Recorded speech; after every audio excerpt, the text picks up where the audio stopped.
All right.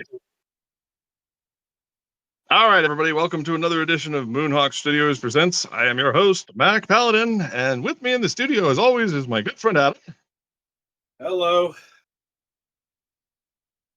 Kevin's in the hizzy.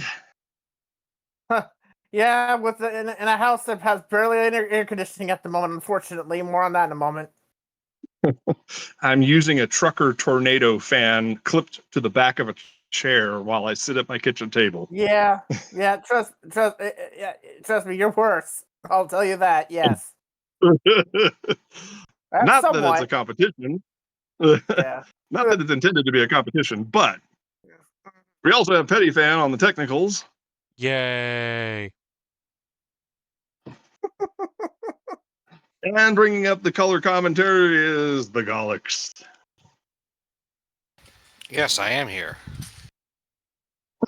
We have a great show for you tonight and a great guest, and we'll get to that in just a moment. But first, Adam, why don't you go ahead and start us off with the news? The news is more kids watch. As Oh boy. Oh dear. no.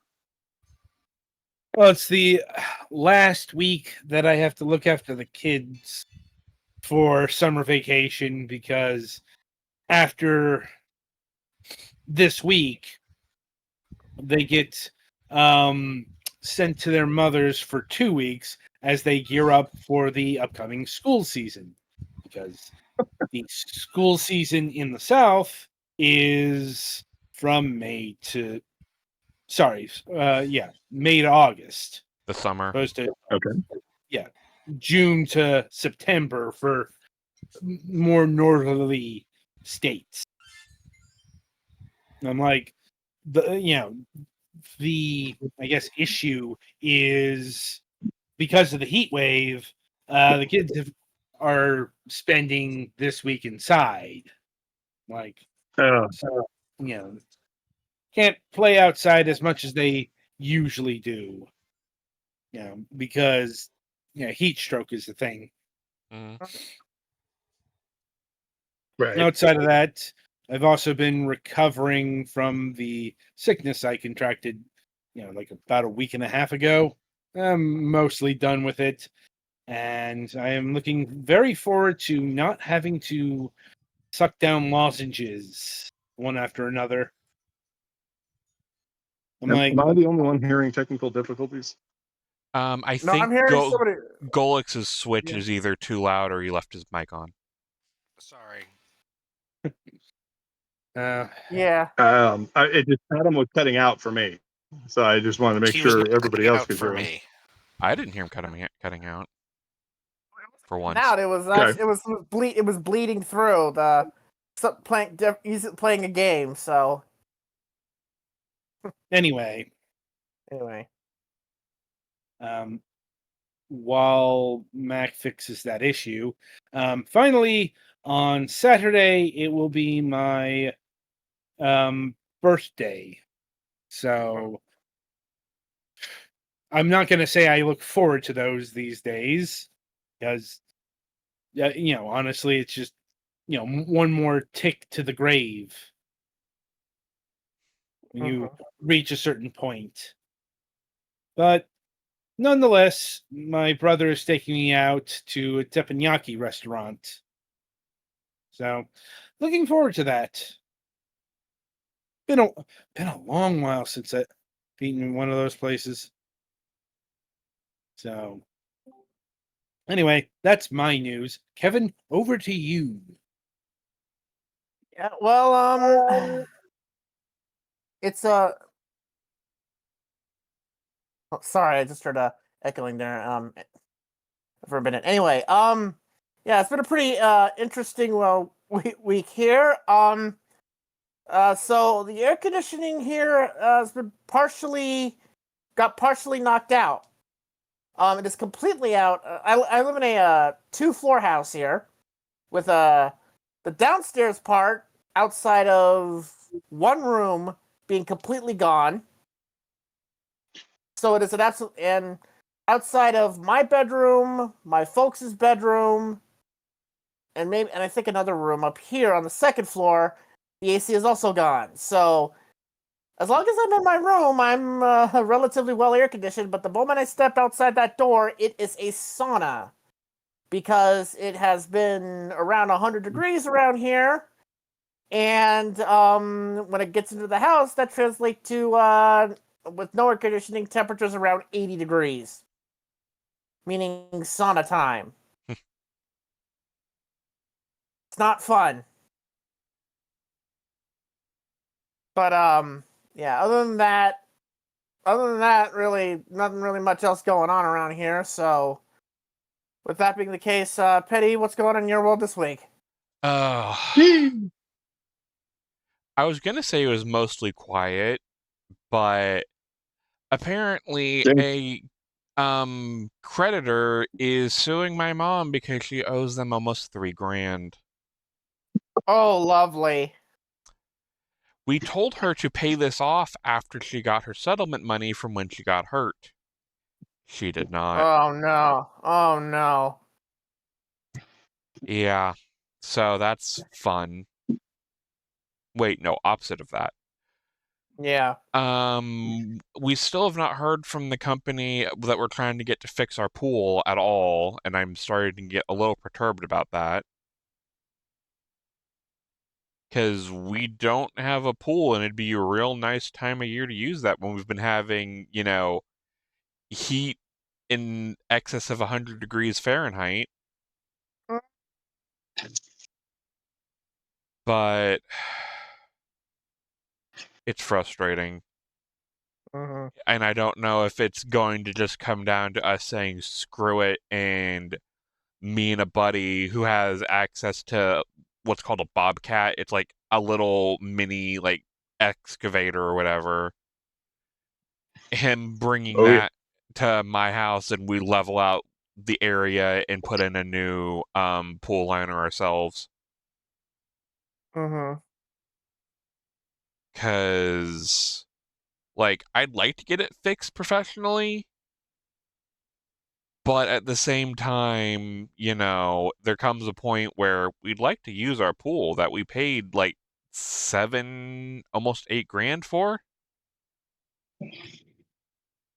But we kind of can't do that when there's a hole in it and there's like maybe like 3 inches of water.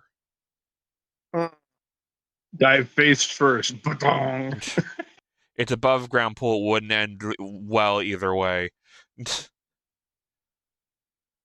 So yeah, Snowy, what are you doing? it's one of those things that it's annoying, and I don't know what to do about this, because I've contacted the technician who they sent. He gave me a cell phone number to contact. I've tried contacting him. I've tried contacting the shop itself. I've left voicemails. Like, I don't know what I'm supposed to do here, because if it's more than a patch job that needs to be done, then we need to look into suing the first pool company, because even the installer guy thinks it more than likely started leaking due to a bad installation. So we're gonna do what we can to get the money out of the previous company to fix it. Hmm. But before we do that, we need numbers. How off level it is.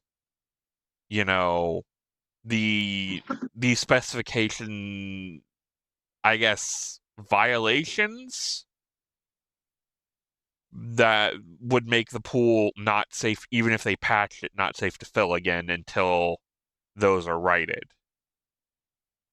But we can't go through with at least taking them to the Better Business Bureau until we have cold hard numbers, not just, feelings and suspicions.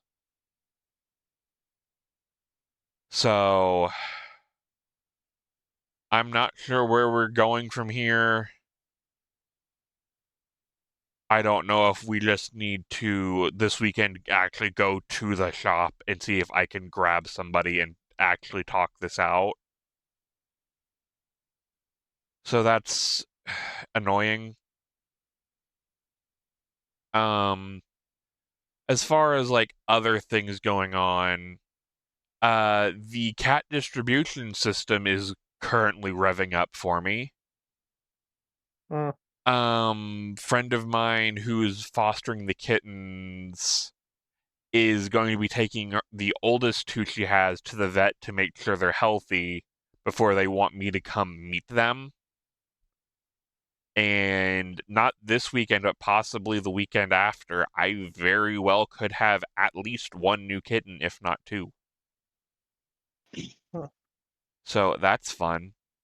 I've got two wrestling right outside the door right now. Patches and Stripe are going at it. But yeah, luckily I did early for Prime Day. I did get a cat backpack carrier, and it's big enough I could put both the kittens in there if I needed to. Apparently, they are part Maine Coon, so that won't last for long. But at least while they're still little kittens, you know, it'll still work for now. I got my Digimon card boxes in, and I didn't get a lot of stuff I needed, which I'm glad I traded the stuff I needed beforehand. But I got some decent stuff that could be useful to be traded for other things. Just not stuff I personally need. And I guess for those of you who are watching the stream and see my Discord avatar has changed. I got a commission done in memory of Luna, where I had basically me drawn holding Luna, but Luna redrawn as a Lunamon. So I finally paid that off, and that's now going to be my avatar. And the main image, the full size, I will have printed to make a playmat for. So, yay, playmat and arts. And support your local artists. Give them money and you get art. That's how things work. Actually, I owe somebody on this channel an avatar. But yeah, that seems to be all from me. So, next victim. Deuces. Yeah. Alex? Sorry, I was muted. Not too much going on here. The weather can't decide what.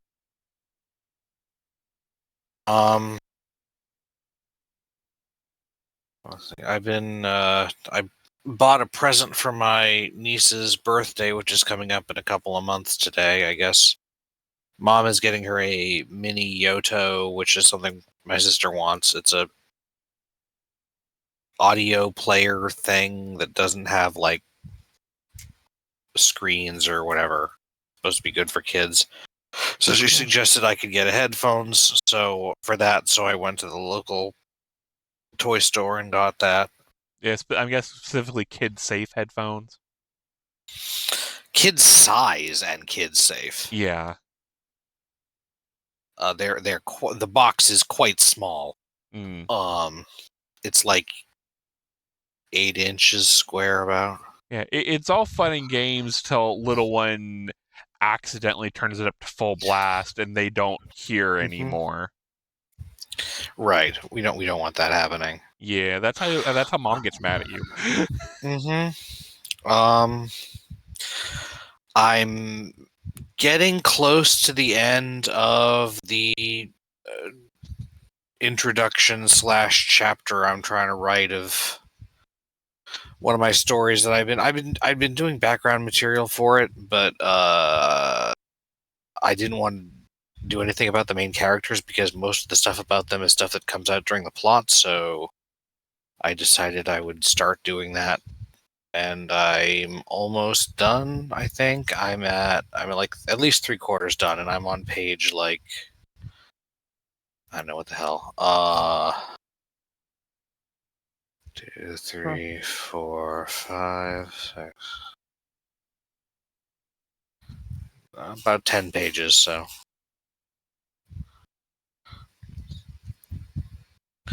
that's kind of exciting, although it will be exciting when it's actually done and I don't have to worry about tripping up on more stuff.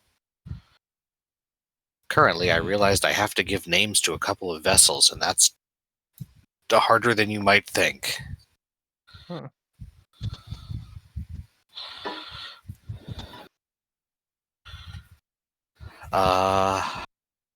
And I ended up picking up the new Pokemon Friends game that's just a bunch of fairly quick puzzles, and then you earn yarn that you can turn into in-game plushes to decorate your in-game room. Give them to people to complete things to unlock more other things. But it's just mostly I got it because it's because I like Pokemon and because it's a puzzle thing and I could use with exercising my brain some. Hmm. I think that's about all. Chasing bugs with a fly swatter. Well, I got my feet elevated because my ankles, my cankles, I don't know, are doing their damnedest Donald Trump impression due to my own venous insufficiency syndrome in my legs. I've had varicose veins on my legs since age 34, and I noticed right around that time that my feet would swell every time I ate hot dogs. So nitrates are bad, kids, especially Have if you're more nitrates, pre-diabetic. kids. Yeah, especially if you're pre-diabetic. And now that I'm within the shade of the 50 tree, I really need to start watching that. So my feet are elevated. I have my compression brace because I also have been having problems with my Achilles tendon on my left foot. So that's right, kids. Now that I'm 48 and a half, you get to listen to me bitch about all of my bodily failings. Oh boy. Don't be silly. You didn't spare up. You're just having more. Bum-bum-ba-dum. Well, I do need to get another compression sleeve for my right foot. I have one for my left foot, but not for my right foot. But yeah, it's just, I don't know, skin problems, venous insufficiency, swelling foot, swelling ankles. I'm a mess. Hmm. I'm still working on losing weight. I'm looking into a couple of chair yoga programs to get myself just some kind of start. I lost a bunch of weight when I went on atomoxetine, and that's helped quite a bit. I mean, I look quite a bit less balloon-like in my face. A huge difference right away. But I need to lose another 30 at least. And if I convert that into muscle, I'm okay with that too. Because more muscle equals better testosterone, and low T is always a problem when you're in your upper 40s and early 50s. So, yeah. Health update aside, I mean, other than that, I haven't really had any physical problems other than just, the usual aches and pains associated with having a busted ass body from, 30 years of abuse in retail and hospitality. Not the least of which was the splits I did when I was 19 that nearly decapitated my knee. Yeah, that was awful. And in retrospect, I should have. Oh, let me go to the doctor. I don't know. 1996, we were still dealing with maggots and leeches. They would have told me to stop being a pussy and rub some dirt on it. So that's kind of what I did anyway. I doubt they would have sent me for an MRI on my knee. But then again, my dad got one when he busted up his knee coming out of the manhole in '93. So anything's possible. New battery for the solar array is coming in, which means that I will have more power at my disposal for a longer period of time. I'm basically adding another circuit. I it took some time, but I ordered a Life PO4, Life PO4, basically lithium iron oxide, lithium iron phosphate battery. That's what that's what all those letters Yeah. combined mean. The one that shouldn't burst into flames if you fuck up. Yeah, and this one has an advanced BCM, so it has a regulator built into it. I ordered one as a sample because that's all my budget would allow. And I have four. I have a 4-pack sitting in my shopping cart on Temu. If the first one turns out good, I'm going to save the money and get the 4-pack. And then I'll have like 6,500 watts of storage on that array, combined with the 2,100 I've got from those Harbor Freight batteries, plus my various power stations. I think I'll actually have an almost fully functioning apartment. I got another power station, as you guys heard in the pre-show, and now the listeners will hear. I had one. There was a weekend flash sale or something, 5-day flash sale or whatever, and they said it ended today. So I ran out to go get the last bit of money, and while I was out driving, apparently my timer ran out, and now the price is $30 more expensive. Which is still way cheaper than the $750 that Harbor Freight wants for an equivalent power station. But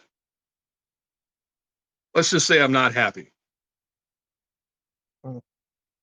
that I missed out on it by $30 because I could have had it ordered and on the way already, and now I have to go back out, earn some more money, get some more gas, and then pay back my debt to Uber, which is all a long story.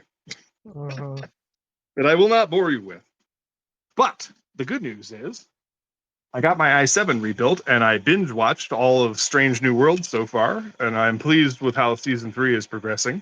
I'm sad to know that there are only 7 plus 17 plus 6, 23 more episodes of this series left before Skydance unceremoniously cancels the greatest thing they've ever had on their damn streaming service. But, what do you know? Between bribing the current president and other dirty deals between Sherry Redstone and the son of monster Larry Ellison.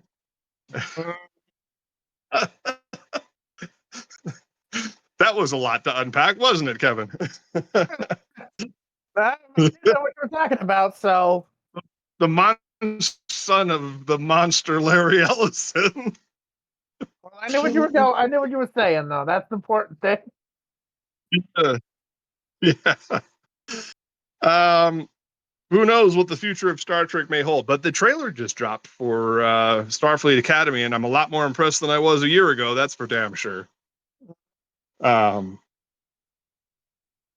I rebuilt the i7 Slim. I have an HP Elite 8300. It's an older one. It's a 3rd generation i7.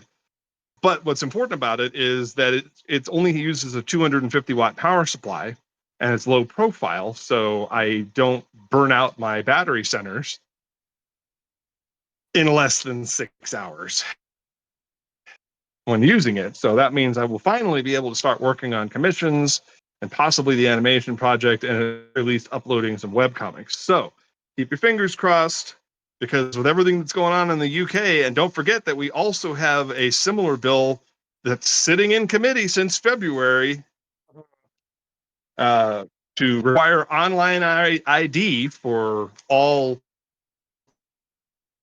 whatever material the government decides is objectionable. Just in case that happens, I need to have a legitimate revenue stream that isn't adult in nature.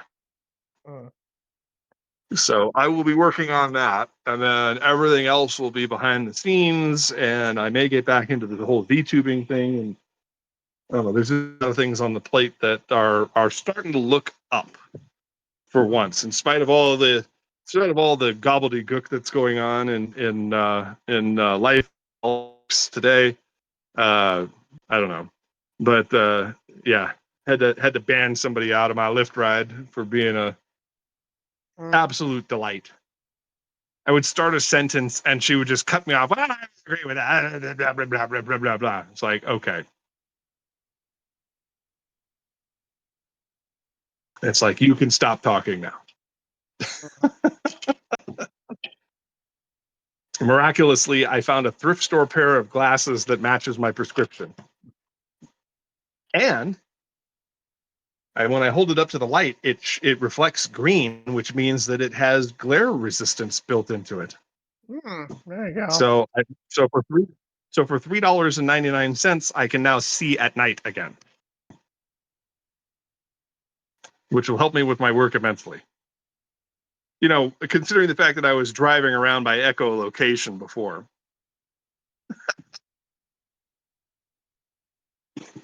Kittens are kittening outside the door. Stripe and Patches are wrestling and banging up against the glass in their eternal cuteness. And I have now acquired. I had Final Fantasy 13. I have reacquired Final Fantasy 13-2, and I have on reserve a copy of Lightning Returns, sealed in the package, never opened. So I may unbox that on stream when we get to it.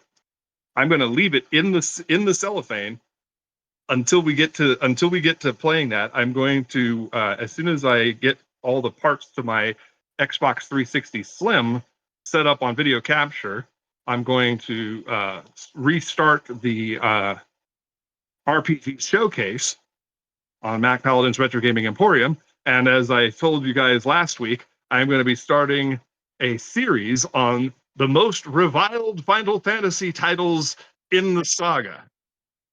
And that will start with the Final Fantasy 13 trilogy. And then Petty Fan thought he was making a joke, and I said, yeah, you think that's a joke, but I'm going to be doing 15 as well. And then I'm going to go backwards and play the PC version of Final Fantasy VIII. Using my Windows XP machine, AMD Athlon XP, with a GeForce 2 graphics card. So it's going to be fun in the sun. Starting in a few weeks.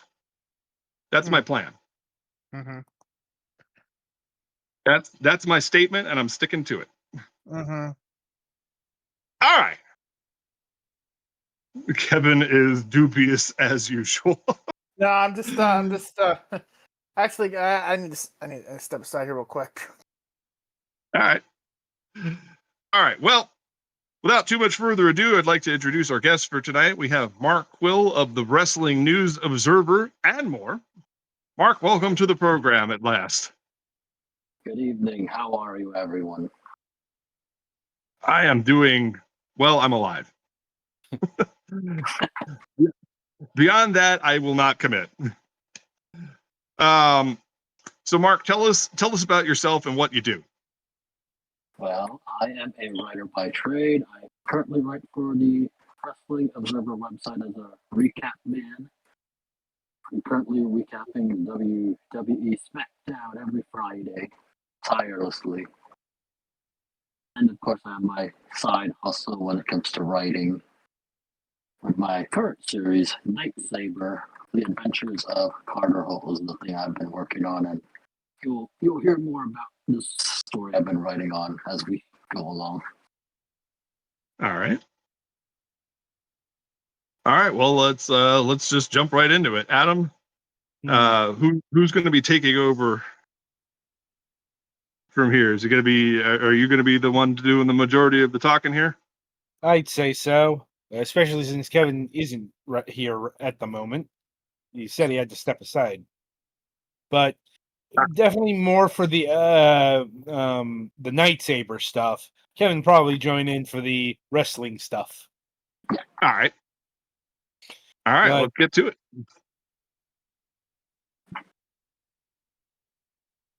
What should we talk about first? your creative endeavors, or your wrestling recap work? We should probably do the creative stuff first, I think. So, I suppose the first thing out the gate is, for the uninitiated, what is the Night Sabers and the Adventures of Carter Holt? Well, it is our current published marquee series from QB1 Publishing, which is the self-made publishing outfit I run. It is an action-adventure series in the style of my previous story called Sky Emery Bluebird. And to explain this lightsaber thing, it is basically just a love letter to the things I have been enjoying as of late and throughout my life. It is the story written by a guy who's watched one too many Kamen Rider and Power Ranger series, especially ones from like few decades ago. And to explain the story of Night Saber, it is about the titular Saber himself, the self-styled brilliant genius Carter Holt, who gets a graduation gift from his granddad that is actually a robotic drone. Turns out Grandpa was a hero called the Night Saber, as the title indicates, and now he's gone missing. So it falls on Carter to take up the mantle of the Saber and find out what exactly to this Grandpa Thomas. Okay. And let's see. How long have you been working on this universe? This story has actually been kind of a thing in recent months, and Carter is a character that's actually a rework of a previous character I made in 2011 called the Northern Light, and he was that version of Carter was a more of a traditional superhero, while Night Saber Carter is a tokusatsu style hero, like something you'd find on Kamen Rider, basically. Okay. Just tying in with this new obsession I have. And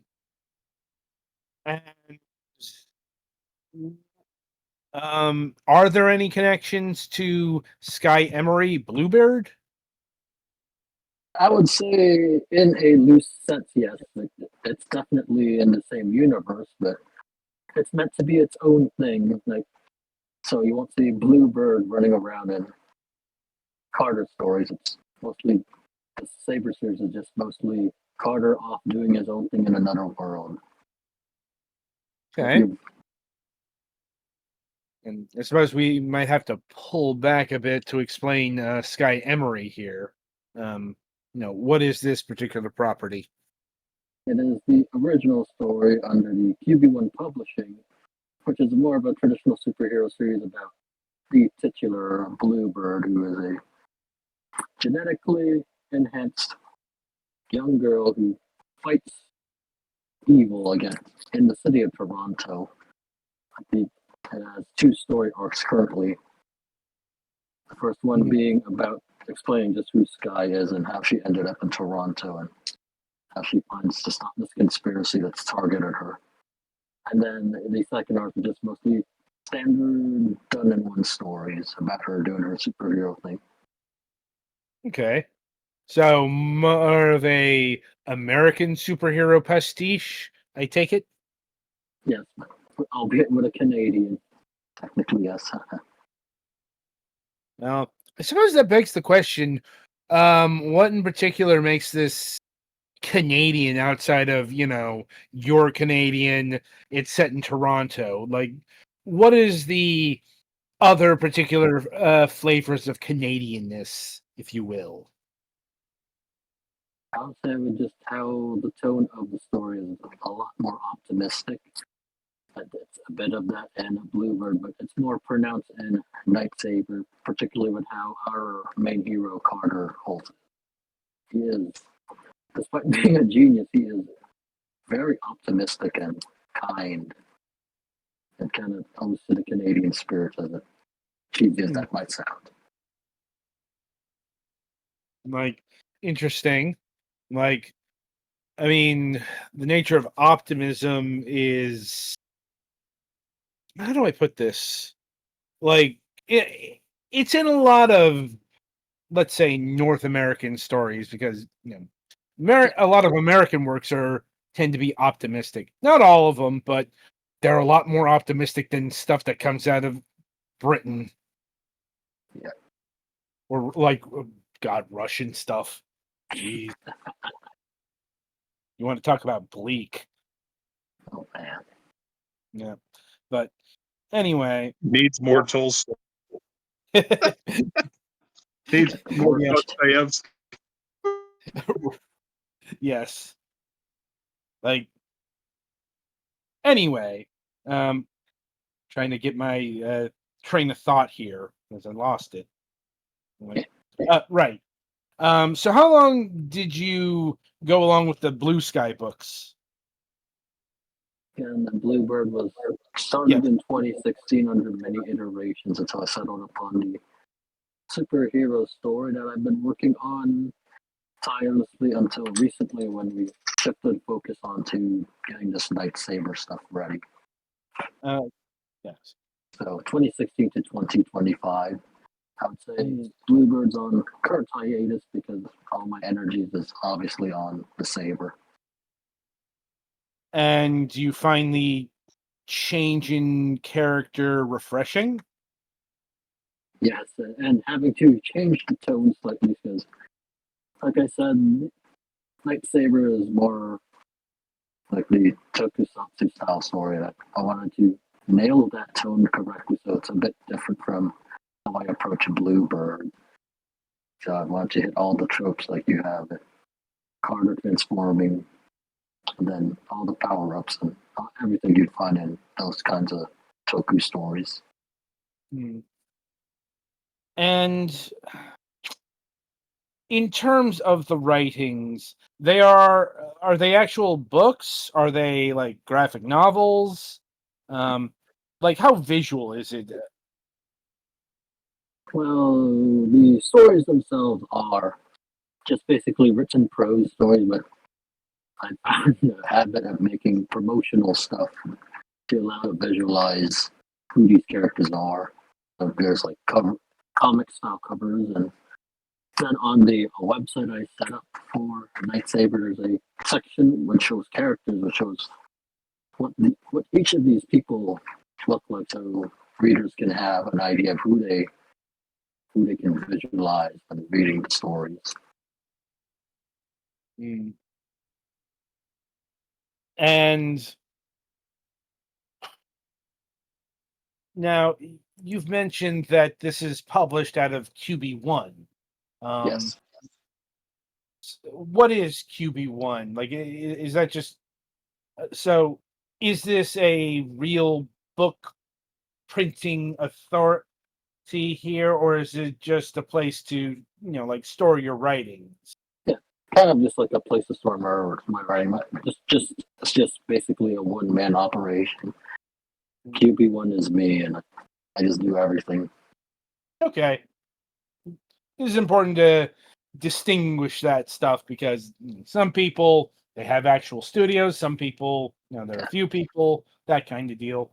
Like, I mean, though there are certainly places that allow for easy publishing these days, like Amazon and Drive-Through, so on and so forth. So, where are we in the Lightsaber story? What's he doing right now? What crime is he fighting? What races is he winning? Okay, so last month we published a zero issue, which is basically kind of a primer that explains who Carter Holt is and how he became the Saber. And if you don't mind spoilers, that issue features him getting the powers, and then he basically goes to another planet, Albion, I believe that's the planet, and he goes to a castle called Avalon at the end of the issue. And issue 1, which we released last week, is the continuing story of that, where he's on this new world and trying to adapt to everything, trying to adapt to the situation, and he's got the help of his robot squire named K, who is kind of a snarky little guy. Just helps Carter along with everything. even literally transforming into the Saber, since he is the transformation thing that makes Carter transform. Okay. And how long is an issue? Like, how many pages is it? Generally, since it is a prose page, it's just all one long story, which that's about like 10,000 words or so, and then I separate them into scenes, and it's kind of structured like a TV episode where we have the beginning, the middle, and the end. Okay. So it sounds fairly robust, but not, like a War and Peace sized novel or anything like that. Definitely Meant to encountered be some. enjoyed by all. Yeah, especially when we're talking about prose writing, because I've encountered some, let's say, detailed prose that just would not end. Okay. But I wanted to avoid that with my stories, basically. that is, that is a commendable goal, because I don't want to read 16 pages of you getting to the door. But Adam, the detail. But hey, there's the door. I just walk to the door. Yes. There's a novel in the Starship Moonhawk series that is currently in revision and has been since 2009.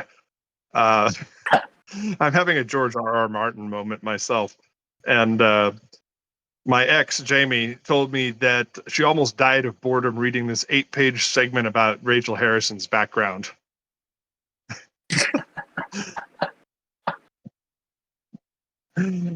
So I feel that. I felt that too, definitely. Especially since, as mentioned, the Saber is a character that's been reworked from an original idea in 2011. It was admittedly kind of lousy until I changed it up. That does. Yeah. That does beg the question. Do you have any sort of resources, let's say, in order to do like proofreading, editing, that kind of deal? Or is it just all you there as well? It's all mostly me there, but I sometimes like to bounce off of ideas from a couple of friends of mine I made on Blue Sky who always enthusiastically help me along. I gotta give a shout out to Katie and Dave. They've been really helpful and supportive with regard to getting this Night Saber thing off the ground. They're just the best. All right. Any help that you can find, given the limits of your operation, but so what's in store for us for issue 2? Well, in issue 2, we are gonna get introduced to some new adversaries that will make life hell, for lack of a better term, for Carter. There's just these armored heroes who work for the throne of Albion called the Vanguard, and they're gonna challenge Carter. That's what you're gonna see in issue 2. Also, there's a subplot with Carter's friends where they're back on Earth, back in Canada, trying to find where their friend went, and we're gonna continue that story too. Because I felt that's an important thing to continue. And how far along is it? I am currently plugging away at it, and the tentative release date will be end of August, but barring unforeseen delays, it could be pushed back to September. But I am trying my best to get things done, keeping in mind everything else that might come outside of writing and so on. Right. And are you looking to get these stories out at a regular clip? Or, is it just kind of done when it's done? I think I want to try to get them out on a regular basis to emulate how comics are released monthly. And I find myself working really good when there's a deadline for me to beat, because that's what I did with the first 2 issues of this series. I set a deadline and I got them by the set dates. Okay. And how long do you are you planning 10 issues, 100 issues, indefinite issues? Like, it kind of depends on how far this takes me, but I'd say the goal is 20 issues so far. And with this first story arc I'm working on, should be around 5 or 6 issues, and we move on to the next thing. Okay. And what are your ambitions for all this? Is it just purely a creative outlet, pure hobby, or do you have imaginations and designs to make a larger franchise like so many other creatives out there? For now, this is kind of like just a fun thing I want to do on the side besides my wrestling writing, and if it somehow becomes a big thing, I'll be grateful for it. Because I feel like I'm putting my best foot forward with the story.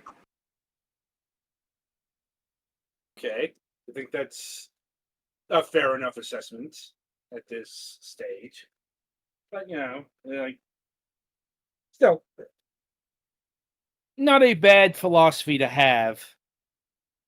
Yeah. And I think that's a good segue into the other major topic of tonight, and that is your wrestling writing.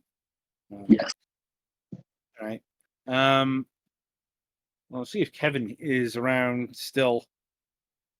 If he's still away. I'll tell you that. Would it be alright if I tell people where they can read Lightsaber? Yes. Okay, it's DA that's Nordglick91 DASNORDLICHT 91.wixsite.com/QB1 Lightsaber. I know it's a mouthful. Because I just recently set up this new homepage where it's really fancy and everything. Like we got all the stories, character bios, and a short little primer about it to explain just what the heck this whole thing's about. All right then.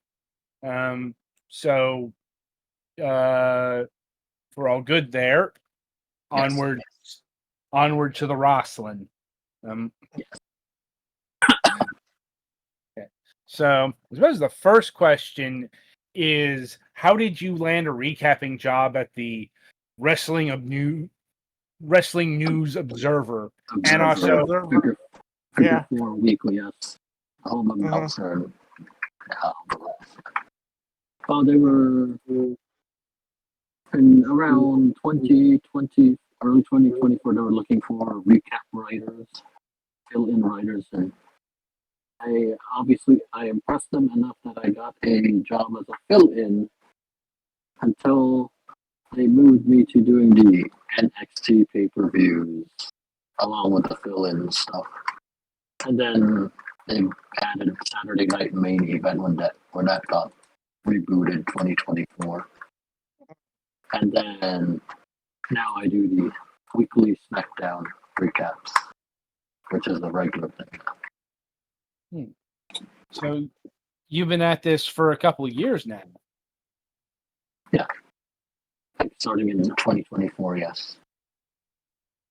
Right before WrestleMania 40. And how do I put this? So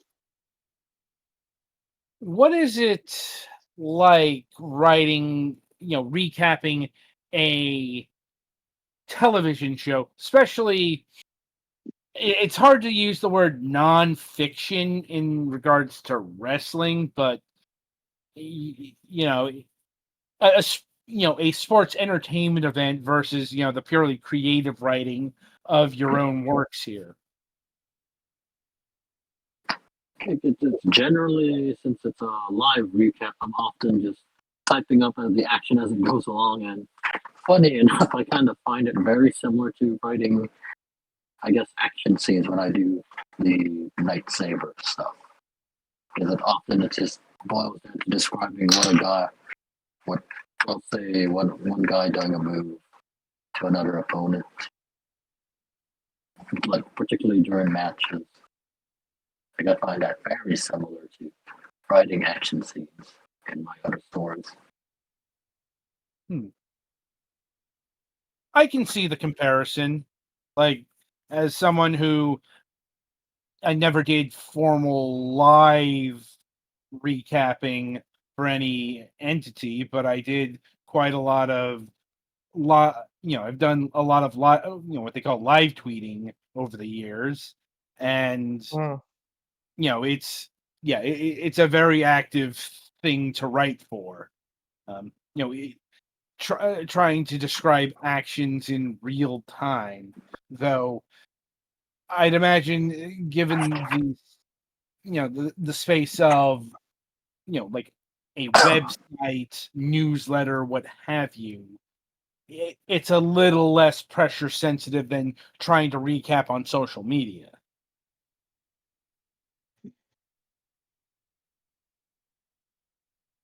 Like, yeah, indeed it is. And speaking of such things, how detailed do you get with the events on screen? I try to keep it detailed in the sense that people can follow along with what happens during a match, but not too much that just becomes a novel. So, for instance, I'm not doing every move that's hit, and I try to get really creative with the recaps.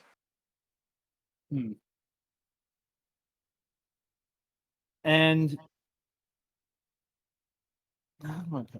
once again, because we're in territory that we don't normally venture into, let's say, so Yeah. But right. So, what use are recaps in today's day and age? In the age of not just like DVRs, those do still exist. They aren't talked about all that much, like compared to say the days of TiVo. But they like if you have a cable service provider, you usually have a DVR. But streaming services and all of that business, where content is much more accessible. Who are the people who still find use for the recap pages of paper? I think people who might not necessarily have time to watch the show, like say, like they're just too busy watching it, might just go click on a recap and see what's worth watching just by reading what was recapped on, and they can just decide to see what they can seek out from the written recap. So, for example, if I did a SmackDown recap and they there's this really good tag team match that you should check out, the person reading that recap might say, "Oh, this guy really liked this match. I should check it out." I can see it. Also, I will say there is more use for a SmackDown recapper, especially in North America, because as far as I understand, like SmackDown is still on linear broadcast television here, as opposed to like yes. as opposed to Europe and other territories where SmackDown is on Netflix like the rest of WWE content. And in Canada as well. That's how I check it out weekly. I have it on Netflix. Right. Okay, good to know. But yeah, the USA is a bit more complicated because, well, the WWE has a lot more broadcasting partners here.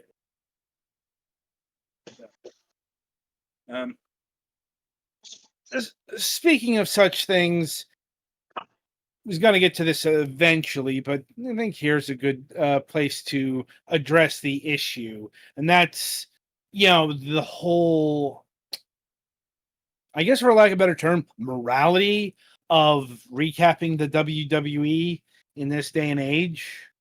Maybe not as toxic as it was, when Vince McMahon was still leading the charge, but there are still a lot of issues surrounding this company, and I'm wondering if you ever find it hard to reconcile your recapping job here versus that narrative.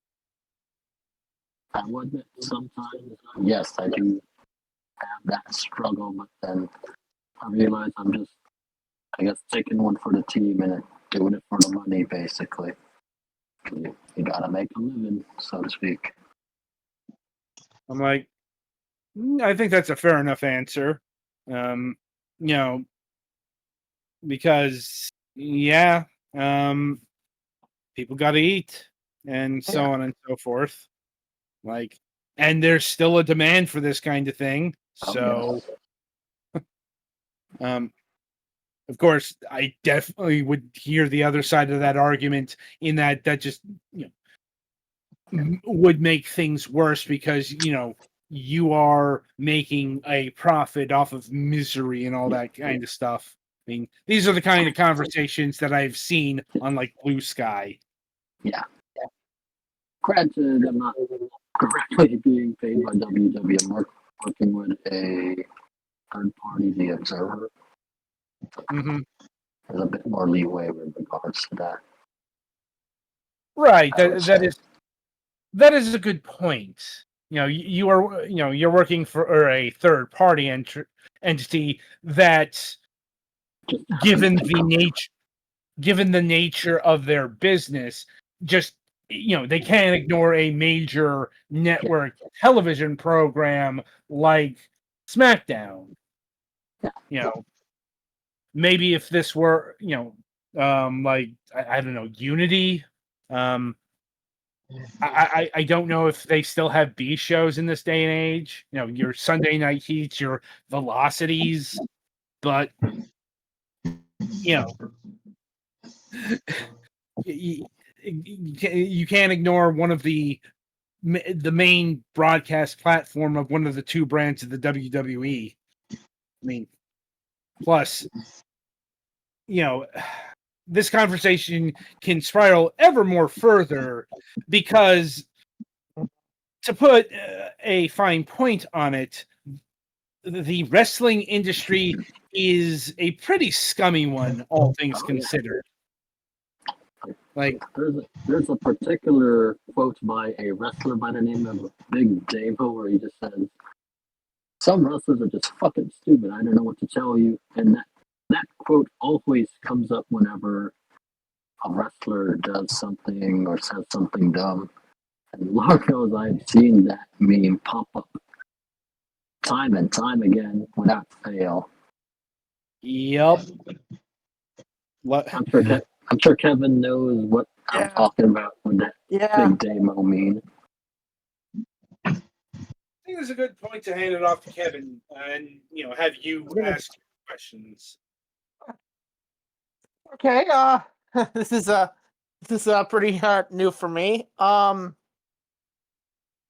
So as someone who's a little bit more into the business, let's say, than my compatriots here, I guess, let's start with this. So when exactly did you first get into wrestling? Like, when exactly was it? Like, was it kid? Was it a little bit later than that? When exactly, and how exactly did you get into wrestling? Let's say.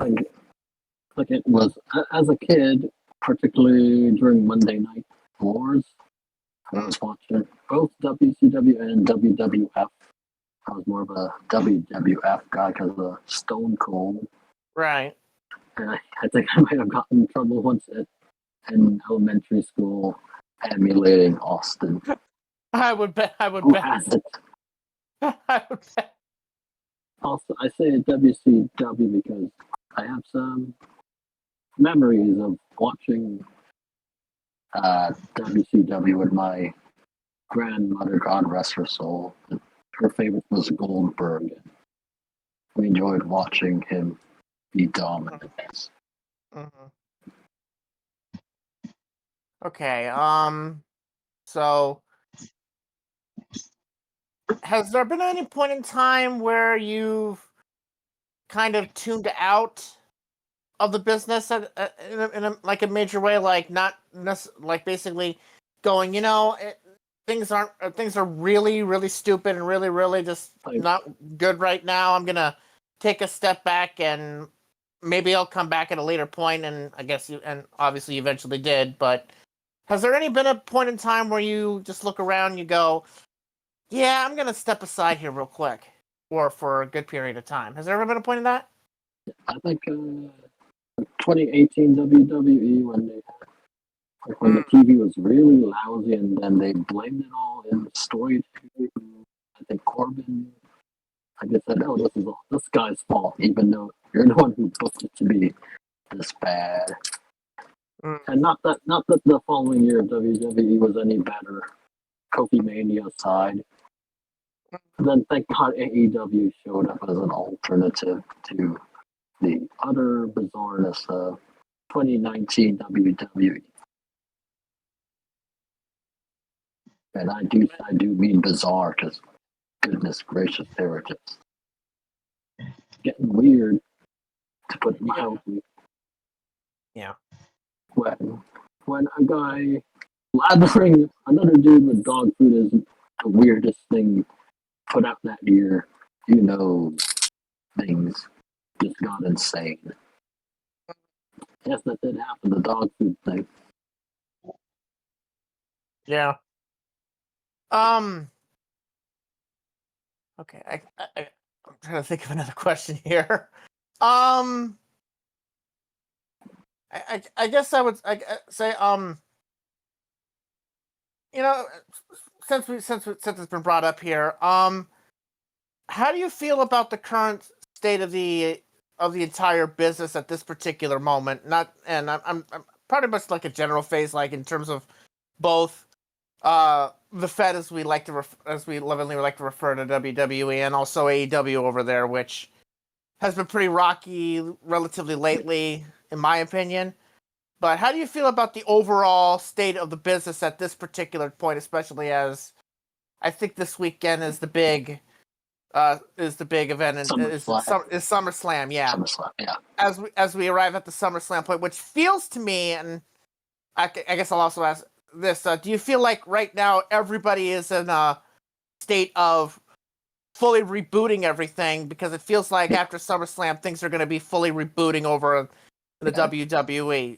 So I guess those are my next two questions. There's number one, what do you think of the state of business? And two, do you think it's about to head into a period of a major reboot in terms of creative all across the board?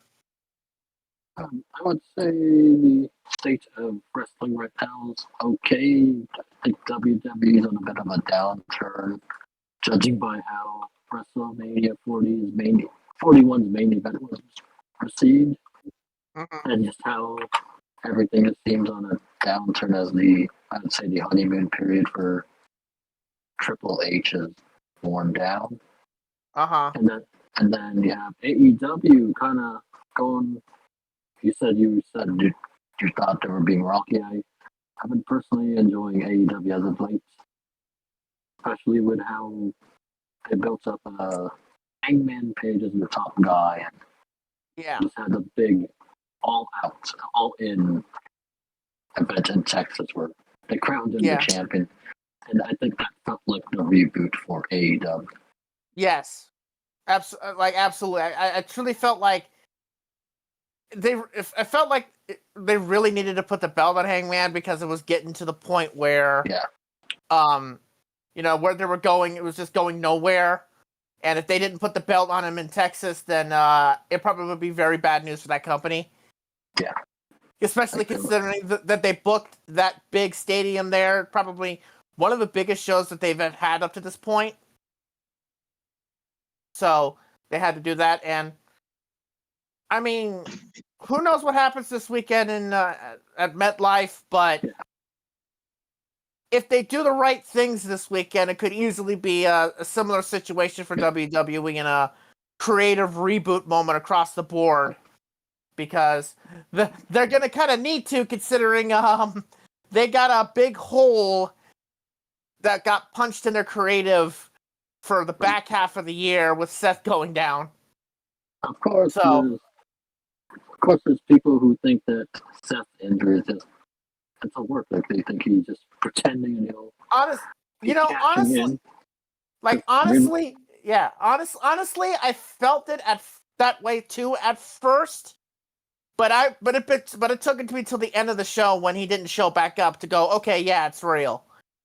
But it goes to show how good of a guy Seth is in terms of creative and stuff like that. But it's not surprising that people felt and kind of do still feel that way. But hopefully this weekend they could do something to quiet that down. Although I kind of doubt it. But yeah. Interesting. I think that's all that I think, Adam, that's all that I got on that front. All right. Don't strain yourself. Yeah. So it's just kind of new for me to be the interviewer here. So you did good. You did good, Kevin. You did great. Thank you. Yeah. Appreciate it. Yeah. Anyway, so I think we'll close things out by asking, how does it feel to, be recapping something as vaunted as the Wrestling News Observer and the Figure 4 Weekly? It is kind of a tremendous honor, I would say. Like I got a great team there, and to be a part of probably one of the most recognized new wrestling news sites around feels so special to me. Yes, that sounds good. Real honor. Yeah, I'd imagine so. Right then. So I think I've run through my series of questions. I'll see if the rest of our colleagues here have anything further for you. I think I'm good. I'm good. I've been having a hard time. I don't want to risk it. Okay. Mm-hmm. All right. Well, Marc, it was lovely having you on the program, and we'll need to talk again. Hopefully, we could resolve some of these audio issues if we do another show. But I thank you for coming out and indulging in our format. It was a pleasure answering your questions, and I hope I did a great job on the show as a guest. This is my first, I guess, late night talk show spot. Yes. Well, we have to fill the void that Colbert will be leaving soon.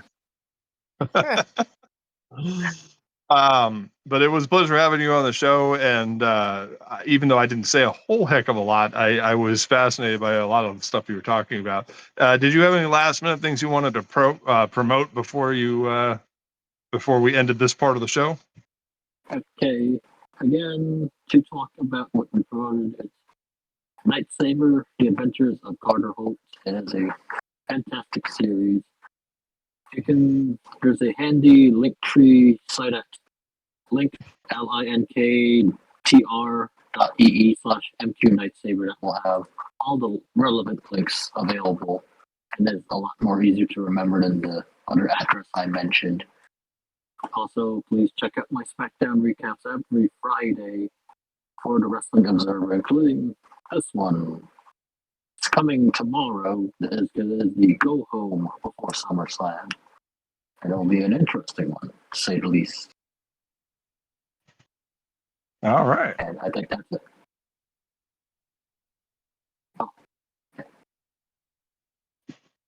Okay. Well, that was Marc Quill of the Wrestling News Observer and more. And like I said, we're going to be keeping an eye on this one and giving updates as they become relevant. So again, Marc, thanks for being on the show. You are welcome to join us for the video segment where we commentate on that. But I will understand if you are if you have to go or unable to participate for whatever reason. I will be heading up. My voice is kind of tired now. For like an hour, so. Anyways, good All night right. and good night and All good right. Thanks steak. so much. Good night and good steak. All right. Thank you very much. All right. Let me hit watch stream here because I need to see. All right. So tell us what we are about to partake in here. Ooh. Yes. Today is a special treat because we are going to be doing something far different than our usual fare. Looks Okay. like it. Yeah. So we are going to be watching the first episode out of the very beloved children's miniseries from 1977 called Children of the Stone. The year of my birth. Funny how that works. Unlike, It's like this episode was written for me. yes. All right. I'm not going to divulge too much about what it's about, but how do I put this? If you're familiar with like The Wicker Man, this will ring a few bells. Boy. Stones into the circle. Yeah, I can figure out where this is going. They literally on Strange New Worlds in the Trelane episode, they made a reference to sending Dr. Corby to the cornfield. Yes. So that was fun. So this should be even better. Could be. As soon as we, start playing. All right, I was waiting if you were done with the lead-in and stuff. Yeah. And Petty Van gets kicked in the chair.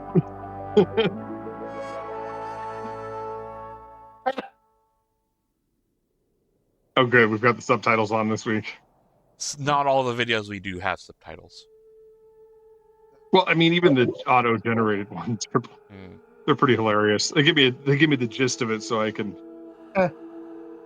Sorry, I geeked out a little bit at the HDV card at the top because I am a geek for that stuff. You have very strange hobbies. Yeah. Yes, I do. Trust me on that front. We do. These rocks are reminding me that I got to catch up on Holmes on Holmes.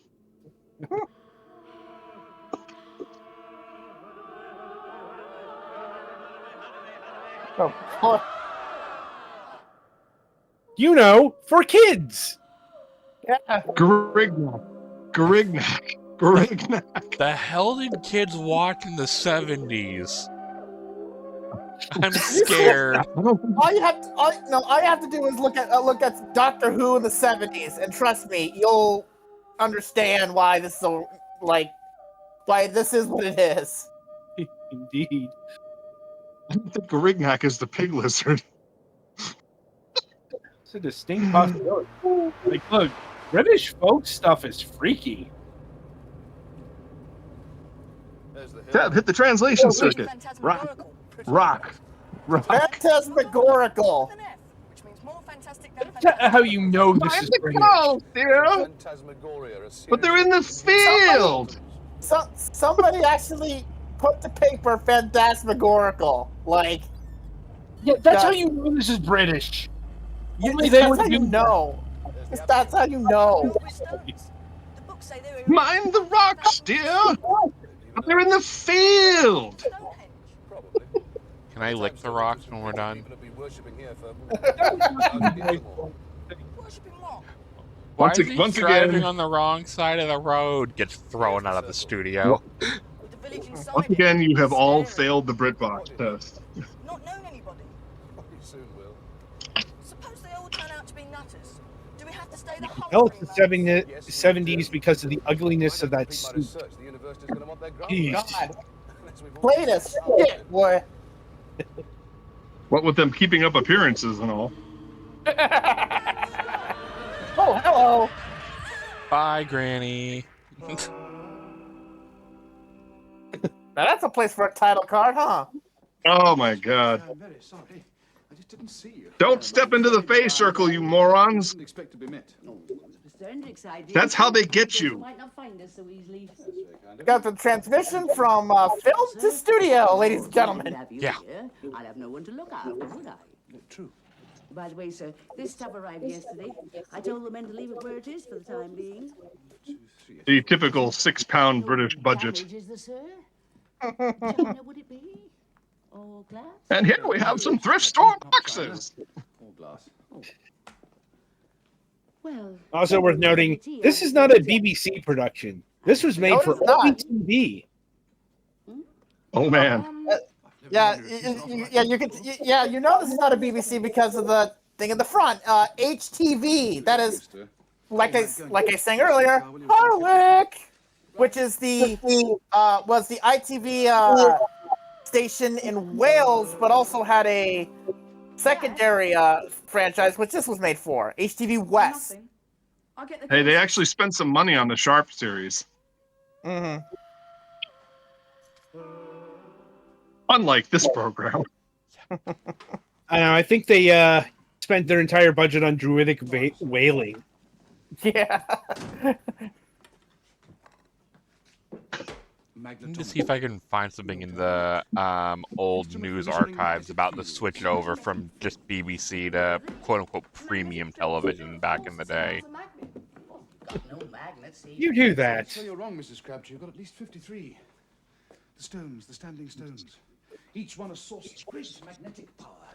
The stones? I never heard that. How do you know? It's my job. The stones? Well, I never. So you've come to measure our stones. That's a comment that can be taken out of context very easily. Come to measure our stone. The locals recognizes it. It's practically a goiter. We're all children.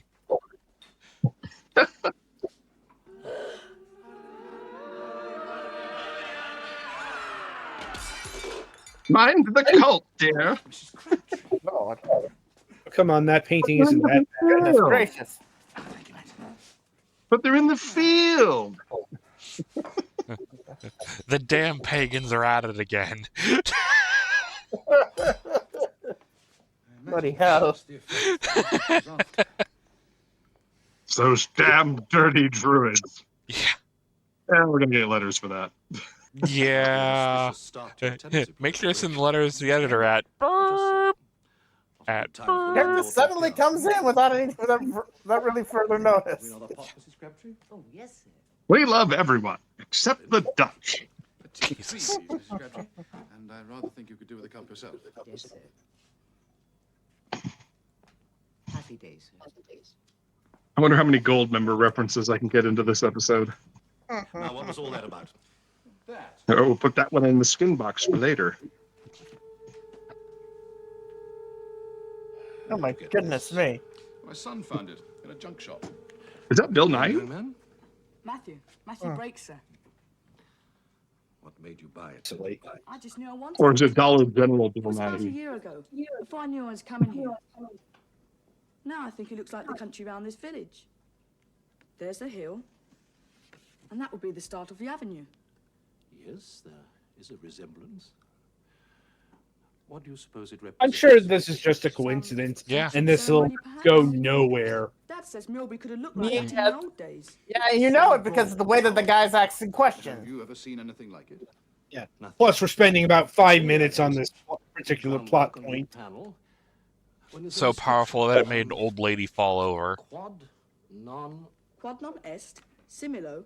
Glitching for me. Quad est. Oh boy. He's practicing his Latin vocab. Yeah, bro's summoning a demon. It's fine. That which exists. Excellent. With or without help. It's not Knock, anonymous. knock, who's not?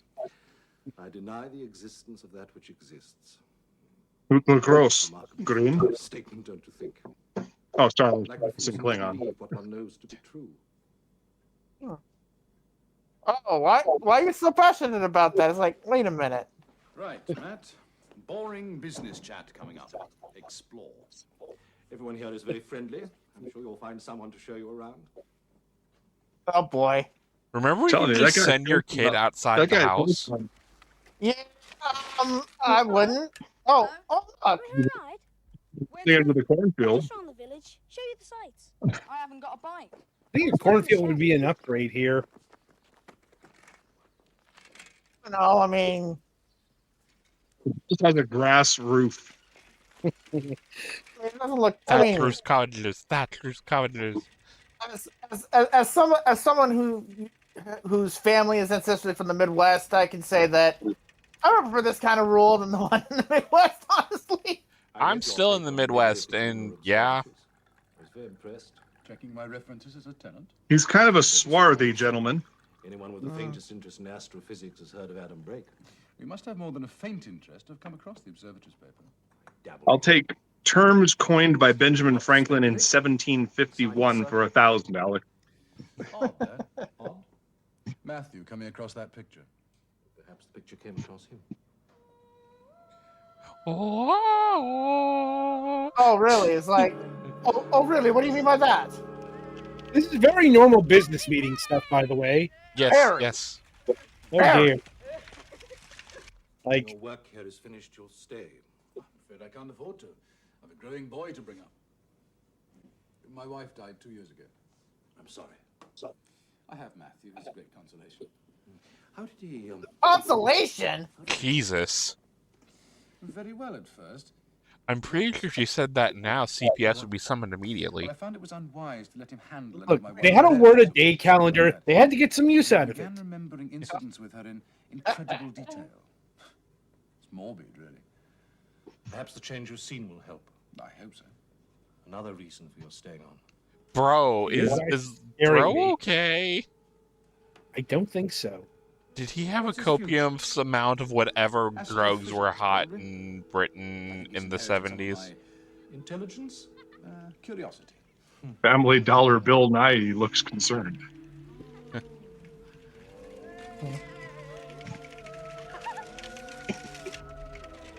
And then the stones come to life. Yeah. Riding bikes angrily through the countryside. Roadline paid head. Go down road line. Go get him down the road line. What's up with the lorry driver? Road line. Kersplat.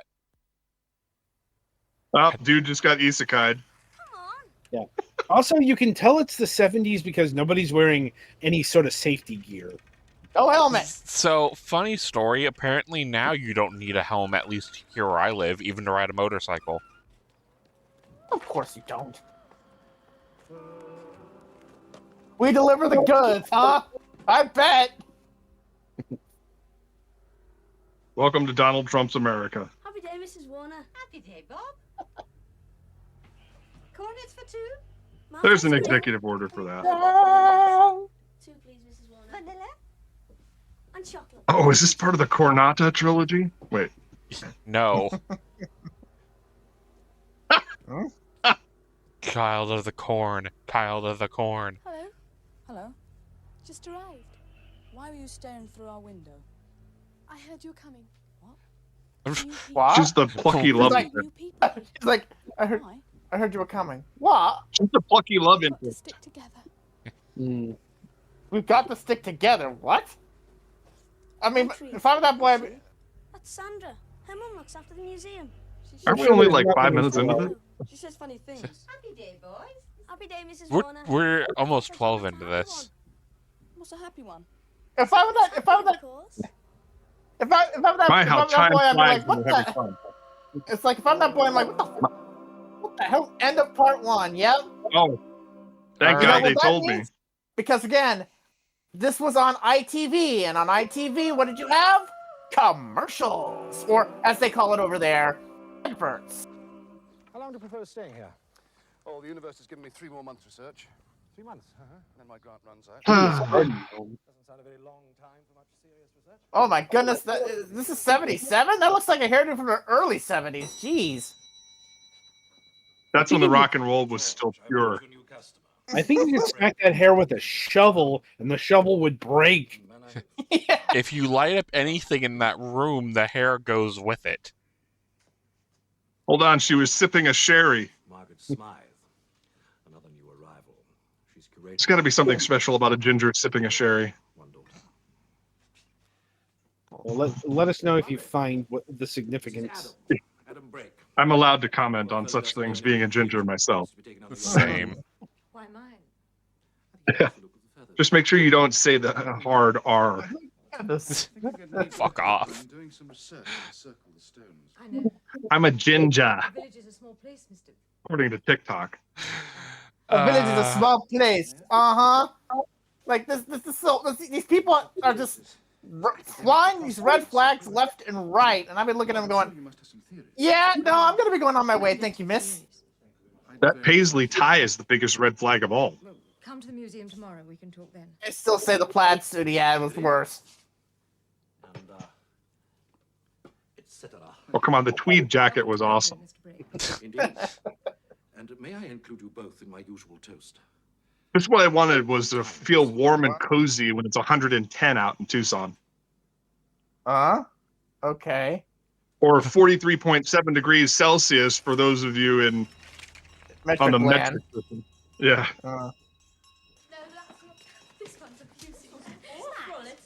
Well, technically that's 116, but let's not get caught up in the details. Oh, hey, look, it's the children.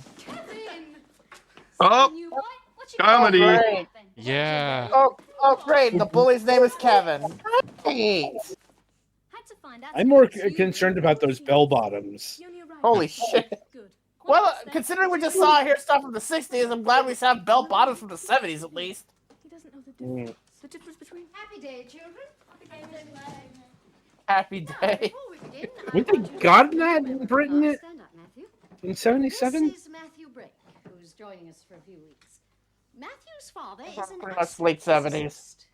76 thing. This seems like a garage sale classroom. Probably. Correct, Matthew? Yes, miss. I mean, I'm not used to public education being on British television, as opposed to, private dormitory style institutions. Freaking, suits and, stuff like the, wearing uniforms like you would see on in a certain book and movie series that we don't talk about anymore. And now we've jumped to him solving cold fusion. Yeah. Hell? Huh. I mean, I'm sure this is a normal part of the British curriculum. Yeah. You guys didn't do that every hour? Adam, it was 5 decades ago. Nowadays, anything's possible. Good lord, the amount of chalk you use, but good lord, that freaking chalkboard is so... What with Nigel Farage basically being a shadow minister, even though he doesn't have any seats of power. Yet. Some of us have difficulty with the simple stuff, don't we, Sandra? Yeah, it's coming. Be ready. I don't understand how UKIP remains relevant while not having a single seat in Parliament. Have you any idea what Yeah, that's the thing. It's not UKIP. It's Reform now. Oh, forgive. I hear him new. Yeah, and well, let's just say that Keir Starmer is gonna lead right to Nigel Farage probably being the Prime Minister by the end of the decade. Think you can do better, Matthew? Oh man. See how you get on. Anyone finished? And with that being said, we move forward here. Once again, you know it's a British series when the advanced mathematics are a plot point. Yep. No dogs. Very specific on that front. Yeah, fuck them dogs. Oh, good morning. Ooh, not happy day. Definitely not. Happy day. We've all had that. He's like, what? It's like, oh my goodness, I can't believe somebody didn't actually say that they introduced themselves. What are these? Oh, they're ley lines. They're not being Ley lines, uh-huh. That jar probably would have commanded £6 at the White Elephant. Nah, the English or the British Museum will take it before that happens. My idea of hell, write out 100 ley lines. I take it you're not a believer. I'm a scientist. I'm sorry, I just made a whole bunch of references that are way above the age and pay grade of our audience. There are some interesting theories. Some people Mm. believe that ley lines are power cables. I'd imagine his idea of hell is having to deal with English lit. Built by Neolithic man as a storehouse of psychic energy. So, Milbury's full And a lack of fluoridated toothpaste. Okay, this talk is all reminding me of when I went on tours to Stonehenge, and the hippie tour guide kept talking about ley lines. Boy. 53. Interesting. Why? I'm about to lay a line right now. Oh. 50.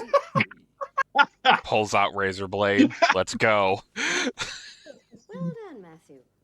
I can see. Remember, it's down the lane, not across the street. With the others. Well, I think they're a bit above my standard. Oh, nonsense. There's no knowing what you'll achieve once I'm Don't Google that. Or do. We ain't your dads. Unless. Yes, please don't. What's your what? Please do not do anything that I suggest during the course of this video. Or any others. Trying to catch up with the facts. First time you've curated, is it? First time I've had to earn my own living. I suggested assume it's comedy. Luckily, I have a degree in archaeology and a colleague of my husband's on the selection board, so... So, what don't you enjoy? I don't enjoy being alone. I'm the most famous person on this show. No, I mean, you don't understand. By the way, did you know his wife is dead? So clearly he's looking for another one. Oh, let's see. It's like, I'm glad you're here. let's see here. She's in the world of science. She's attractive. I'm alone. Yeah, but this is the 70s and she's a ginger.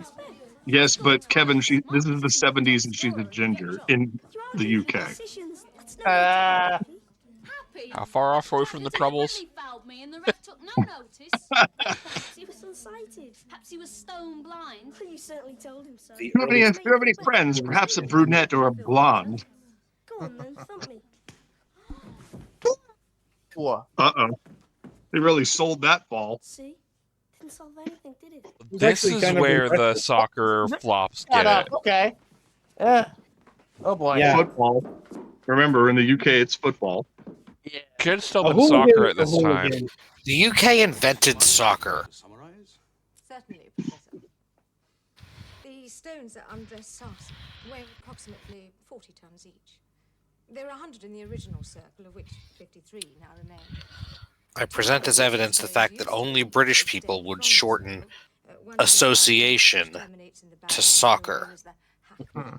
Serpent's head or sanctuary, and the other to the southwest, which no longer exists. I don't know, bro. This is Marc we're talking about. Symbol of inner truth. Bravo. We shorten a lot of things for the dullards. The Americans would shorten it to like assy or something. That's a fair point, I think. Definitely assy. It's like, Wouldn't like to get caught under that. Someone was caught centuries oh ago. boy. The barber surgeon. The gist of this conversation is these stones are heavy. You shouldn't get caught under them. Well, they're not that heavy. They're made out of paper mache, spray painted silver. I'm like, real talk? Some of them are, some of them aren't. Like, in terms of the actual production. Some of the stones are real, some of them are fake. Do much good for him, though, did it? You'll find out after you're dead, Well, The thank you names for have been going to changed to Ryan's protect the Station. innocent. or the indecent in this case. To make a schedule. And then I must do some electronic dowsing. 6 from one, half dozen of the Find out other. where stones are. Little from A, There's no little need from to B. douse. There are concrete posts marking their positions. I prefer to do my own research. Okay. Anyway, I like You're playing with an allegedly Oh, serious scientist, and you're talking about electronic dowsing. I do my Would you own do research something for me? on Goot. Wait, Touch one of the stones. What? I just want to see if you're the kind of man I think you are. gotta remember the time What period. sort of man is Oh he? my. Like, We're touching she's stones asking- now? Yeah, touch the stone. I want to see what kind of man you really are. And I'd be like, excuse me? He's like, you can touch my stones any day. Hello, Like- police? It's like, and that, of course, the follow-up would be, okay, if I touch the stone and if I come out of it okay, and I am the man that you think I am, do I have a chance with you? Should we be calling child services? Like, Interpol would like a word. Some strange trumpet we got now. like we traded the druids for a trumpet. Recovered. He's a Meanwhile, the for local Malfoy. bum has made his appearance. Like, hey, what about the? I said he's the local squib. I'm expecting him to talk to like groundskeeper Willie. Touch it. Touch my rock. I was thinking of more of what's his name from Harry Potter, but This is hence my crazy. reference. Did bro just Oh, hello. orgasm? Wow. Yeah, I guess so. What in the world? Low Roger, rent man. Bruce Strain. That's a stone going on LSD trip. Whoa, he really sold that bowl. Ooh. What the fuck was that? That's where it is. Well, that's a hell of a cliff right there. I was about to say, once again, that feels like the only something that Britain would generate. Cliffhanger. That was a crab with a knife. But that did give new meaning to the word stoned. Yes. Go fuck yourself, Adam. That one episode where Captain Kirk switched places with that crazy lady. Oh, that was fun. And nowadays the Welsh choir has been Oh, replaced with a theremin. See, this is how we knew it was quality. It was produced by Patrick Dromgoole. Patrick Dromgoole. Yes. We will have to do another one of these in the near future, but we'll see what comes next week. Yeah. At some point, we'll have to do episode 2. Sooner rather than later, but probably Well, next week's probably know, Computer Chronicles. I need to know where all those episode. inverse negative shots go lead to. Okay, we can do it. We can do episode 2 next week. Why not? Anyway, time for entertainment news. And we lead off with some very good news because Coyote versus Acme has a release date. It is finally saved from oblivion. So Coyote versus Acme is coming out in August of 2026. Which is actually good because that means this time around Catch-Up Media will be able to have some lead time to actually promote the movie. Yeah. Saved from the vault. Yeah. Yep. Now, here's the deal, folks. Considering the fact that this is going to be dropped in a time period where there's really going to be no real competition for it, for I think about 2-3 weeks, maybe even more than a month, you have absolutely no excuse to put your money where your mouth has been. if you see it in your theaters near you, you go to it. Otherwise, all your talk is just talk. Like, a lot of effort was done to get this out of the abyss, and it's not going to matter unless you put your money into it. So, if you want to make it clear that, if you want to make it clear that this kind of toss it into the abyss for tax purposes, is not tolerated. The only way to do that is to put your money where your mouth is. So it doesn't have to be week 1, but probably within the first 2 weeks, find a day, go out and see it. If it's at your theater, of course. And I'm assuming it's going to be out in pretty much most of the screens, because I remember with when Ketchup put out the Looney Tunes movie, that it was pretty much everywhere until it was bumped out. But even then, it still lasted a pretty good amount of time in the theaters. So Ketchup does know how to put this thing on the screens. So if it's out on your screen, go out and see it, because we really need to make it clear that this kind of stuff should not be tolerated, and we need to support this film because right. All of the effort we put into trying to save this thing. So, while we're at it, save Batgirl and Lethal Weapon 5. I mean, I don't know. Batgirl, yeah, Batgirl is in the catch. That's done. Yeah. Like, so, I'm just saying, leak it with some hilarious cartoon animation in the blank spots. Oh, oh yeah, leaking the work print. Anyway, continuing on. That's how we got the Snyder cut. Okay, continuing on with Warner Brothers news. The Warner Brothers Discovery demerger is proceeding. In that demerger is the word.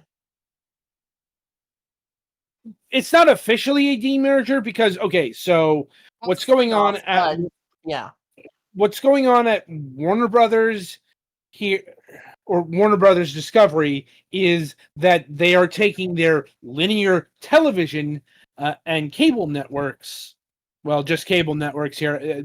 Warner Brothers doesn't own a broadcast network, but right, they are going to put all of those into a new company, and the Warner Brothers Studio and HBO Max, all that stuff is staying with the entity that is going to be known as Warner Brothers, specifically the Warner Brothers Company is what it's going to be called. Yeah. Meanwhile, well, you want to tell this? Go ahead. Yeah. This is basically what we're seeing in other companies right now, like with NBC Universal. They've split off their cable networks into a separate entity. That's what's happening here with the cable networks that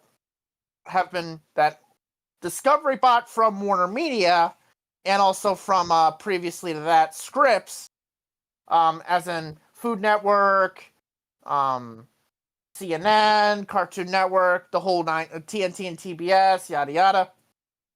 They're going into an entity that is going to be called Discovery Global, with all of the Discovery networks, of course. And meanwhile, Warner Brothers Pictures, Warner Brothers Animation, Warner Brothers Television, HBO Max, they're going to be going into an entity that is going to be known as the Warner Brothers Company, which presumably, by the way, is going to mean that when you watch a Warner Brothers film starting probably next year, it's going to be for the first time since 1970, I think, 4, that it's probably not going to have a byline on it, which is going to be very weird.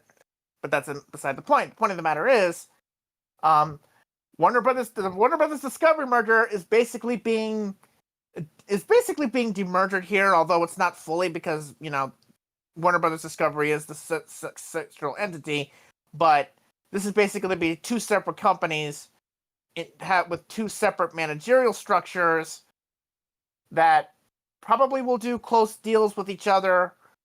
And I know for a fact there's at least one entity that's going to be having a split custody, which is, of course, TCM, Turner Classic Movies, which is going to be run by both sides in some particular fashion with, I think it's the Discovery side. Well, it's not a Discovery side. It was announced before these two entities were named. But the Discovery side handling, I think, the business angle and so forth, while the programming angle is going to be held by Warner Brothers. So, but yeah, this is basically something we've that NBC has done. Really, the only major entity that hasn't done something or hasn't talked about something like this is Disney, because NBC Universal is splitting off. It has split off or is in the process of splitting off its cable entities into another company called Versant.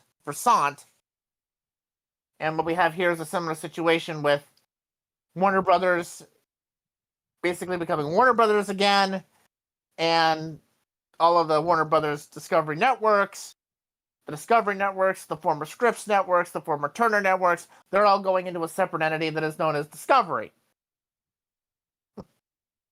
So, while it hasn't happened yet, there's been talks for years, especially under Bob Iger, about divesting from terrestrial television. So ABC, ABC Family, all of their cable entities related to, the old Disney Channel and what was it, D2 and all that stuff. Yeah. When they want to get rid of all of that because it's a loss leader. Doesn't make any money. It costs them a lot. The cable networks, probably. ABC and ESPN, no. I think that I think Iger's already said that they're not going to do that in full just yet. They did talk but they've about been it for a little. ABC since the 90s. Yeah, but I do know that they're going to be putting in a lot of money for the NFL on ABC here. So, but I think they're going to hold on ABC for a little bit longer than the cable networks. But yeah, the cable networks probably. Who knows how long they have left? Right. I think I know at least there's one network that the United States version of it is going to be one of the only two in the world, the other being Poland. That being Disney XD, because Disney XD Canada is closing down, and thus the only two Disney XDs in the entire world are in Poland and the United States. That ain't sustainable. But the only thing I ever watched Disney XD for was DuckTales, and that's over. Yeah, exactly. So but yeah, to the point. The point of the matter really is this: the next phase is going to be really fun, honestly, because we're going to see if these spin-offs could potentially lead to any additional action in terms of tie-ups between them. Because right for the picking in terms of potential deals eventually. So we'll see if that goes anywhere. is really hurting. Terrestrial television and cable in general is just they're just struggling right now. And we'll say that streaming is doing a whole hell of a lot better, but that seems to be the thing they're committed to. The big networks like Netflix and stuff are doing fine. It's everyone's little networks that aren't. I don't know how Netflix is fine, though. They have been operating at a massive deficit since inception. They just keep getting money from the banks. Yeah. They're making money now. Like Netflix is are they? Yes. So wow. Yeah. Well, Netflix, I guess it was the long game all along. Yes. Apparently Disney Plus is supposed to be profitable this year. I mean, it wouldn't be surprising considering the amount of hits that have been on that platform, and they also have that Hulu thing now. So Mm. Maybe if they'd stop canceling shows, Paramount Plus could also be profitable. well, Psychotic. yeah, that the Paramount Plus is doomed, honestly, because I'm pessimistic about the incoming administration. Didn't Skydance kind of intimate that that they were just like, yeah, we're just not interested in Paramount Plus at all? I think so. I'm not sure. That's But what they were like, well, deal for the studio, but you have the streaming.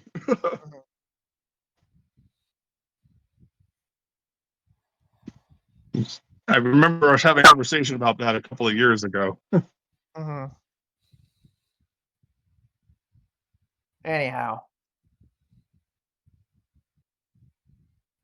And yeah, that's about it for this week. Yeah. All right. Well, next week on August 6th, we have the Bearded Sloth of the Block Party, a Minecraft podcast. I feel like that doesn't need explanation, but let's go ahead and give it a shot anyway. I mean, well, it is what it says it is. It's a Minecraft podcast. So... Question. Does anyone on this program actually play Minecraft? I have No. not booted it up in nearly a year. But all right, so you have played it in the past tense. I know what you're like- trying to do. No, I'm not in it enough to actually run the interview. Yeah. I don't know if I was trying to do anything. I just wanted to know if anybody actually bothered to play Minecraft, so that way we're not all just standing here twiddling our thumbs like old fuddy-duddies. Okay, I don't play Minecraft. I know Minecraft because I have a niece and nephews that play Minecraft. So there's a lot of exposure to Minecraft. But I've watched a lot of AI videos on TikTok that involve Minecraft. I know and I also know what Minecraft is, but I don't have enough to be an interviewer here, and I'm very confident. Some Minecraft thing. Yeah. Well, shit. Now I gotta bootleg the movie. Yeah, you don't need to watch the movie. No interest in the movie. You don't have to watch the movie. Just look at Minecraft videos on YouTube because there are plenty of them. Just yell "chicken jockey." You'll get most of it. Oh Jesus! Once again, I have suffered through the Minecraft movie because Chicken jockey isn't even in the game, is it? No, it's a meme. I know, but I'll rephrase that. I don't believe that in the game there are actually zombie child mobs that ride chickens. I think it's an error. Well, that's the kind of fine detail we can ask next week's guest. I don't know if we want to. I'll just be going paper. I mean, I can load Minecraft sounds as the soundboard if we want to really mess with them. No. Oh my god. But Petty, what you should have on hand is, if not Minecraft, one of the spin-offs. I know they're on Game Pass. Oh, I own Minecraft. Okay. So I mean, you don't have to own Minecraft. It's fucking free. Well, I used to play it back in the 2010s in high school, but I haven't really touched it since. It's literally in the start menu since the inception of Windows 10. I mean, you still have to have a license for it. It's called an you click on the advertisement. icon, it gives you a license. It's free. I got an expansion pack from Prime Games like a couple of years ago. I'm sure it's in my library. I'm sure it's in my Microsoft library somewhere.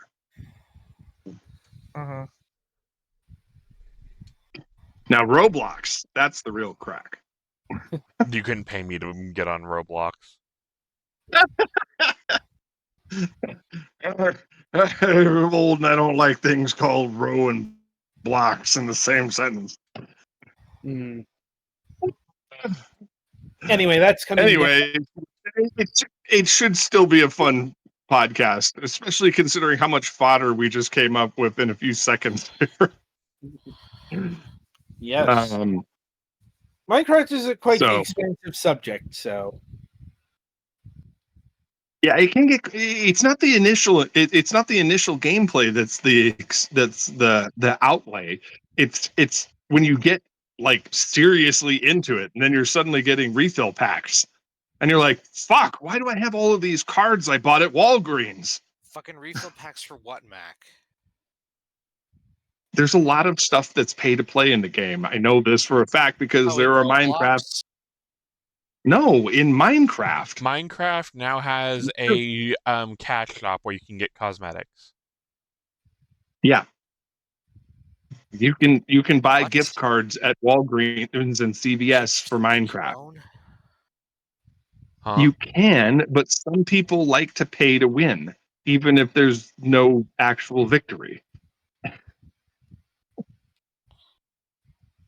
Like, apparently capes are very much a big thing now.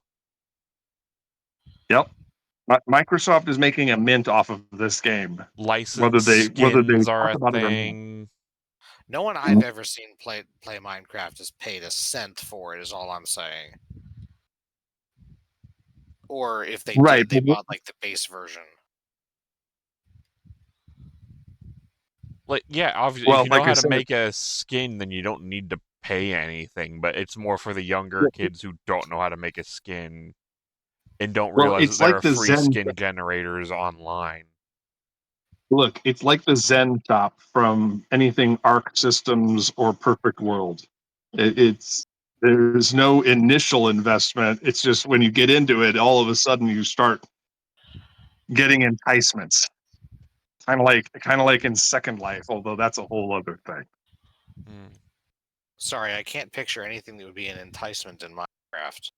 Like, you can have non-standard models that doesn't look like you just plastered something on top of Steve. But that's pretty Right, much but the I s- only right, reason but I you say would get this- off of that, get something off there. Well, and I can't, and I don't want to put too fine a point on this, but we're kind of crusty old fuckers. We're not really the target demo of this game. Not anymore.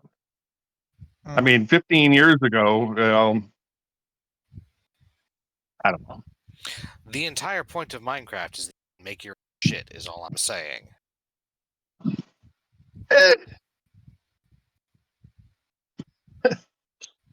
I'm just going to say,